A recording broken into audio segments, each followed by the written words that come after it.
But there's two big reasons why you can't do that, and I have been frustrated many times as White House communications director for why you have to like sit back and just wait and not say anything. And one is because when you're in the middle of the story, you don't know how it ends, right? So when you're in the middle of an investigation, or even when the White House itself was conducting its own search, you don't know what you don't know. And if you lay out what you're finding out in real time, being transparent in real time sounds like a great thing, but it also can be construed as changing your story, right? Particularly when the Republicans are in charge of the White House.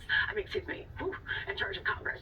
But, a good example of this is Benghazi, right? And Benghazi, rightfully so, officials were telling the public in real time what they knew about the situation. But but as it turns out, early information was not correct, and so that later on caused a lot of trouble with the Benghazi committee, with the Republicans that were doing that investigation. So you have to be very careful about what you can't let yourself have a good news cycle at the cost of a lot of trouble down the road.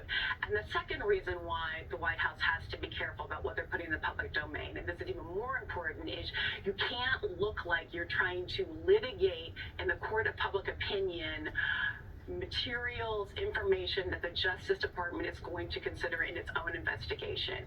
If the White House had a week ago dumped out a bunch of information and said, here's the documents, here's what they, here's not actually the documents, but here's all the information we can tell you about them, describe them, the number of them, it could look like they're trying to usurp the Justice Department and get the public on their side ahead of the Department of Justice's ability to look at to do its own investigation. And that is a very dangerous thing to do. And when you're in this situation, Richard Sauber, who's the White House counsel that's advising them on oversight and these kinds of things, very experienced guy. He knows you can't let a good news, worried about getting a news cycle get ahead of what's in the best interest of your client and your relationship with the Justice Department.